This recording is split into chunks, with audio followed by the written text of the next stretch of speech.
If you're watching this video, then you're here to learn about the third core principle of Maguire Method, and that is, first I want to recap real quick. The first core principle of Maguire Method is to ask better questions. That goes right into the second principle, which is reflecting on the questions that you're asking yourself. Reflections, taking out some time to reflect for yourself. The third core principle, the third one, is take action. Yes. Now, I know that might sound so simple to so many of you, and it might run into the column of like, no shit. But the reason why we're asking questions and why we're reflecting on that is because we're taking informed action versus just random action. So what do I mean by that? What's the difference? So let's say that you're like having trouble going on a walk. Like you're like, I don't have the time to do it. I'm just so busy, but I know I should. And you stuck to those first two core principles and you asked questions and you reflected on it. Well, after you've taken out the time to analyze why you would take that walk in the first place, put it into action.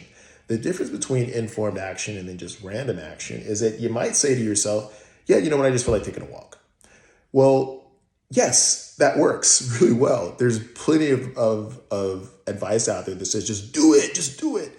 And there's nothing wrong with that. But some of us have trouble just doing it. Some of us don't even understand why we're doing some of the things that we're doing. That's why it's so important that you ask questions, reflect on it, and then you take action.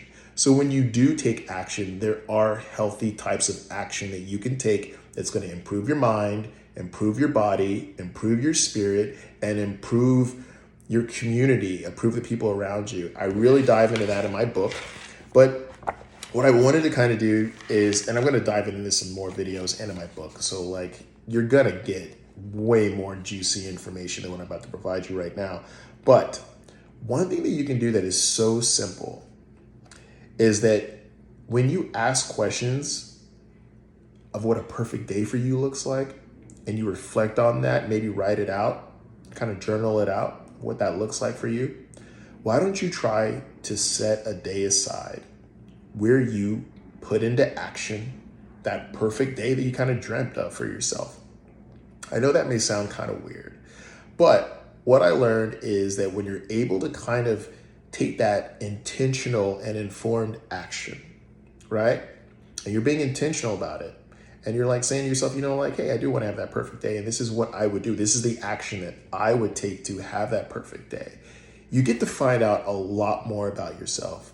You get to find out what you love, what you don't really love, some of the challenges that you face when you do put things into action, and that informs even more action that you take the next time around. So let's say that your perfect day involves golfing.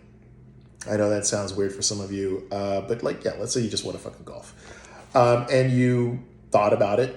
You understand that when you golf, it makes you feel at peace. You ask yourself why it was so important, and you understand why it's so important for you, but you have been having a lot of tough times finding the time to do it for yourself, and you want certain people to come with you. So taking that action is informed action, right? It's taking that bold action to give yourself that opportunity to have that perfect day that involves you golfing.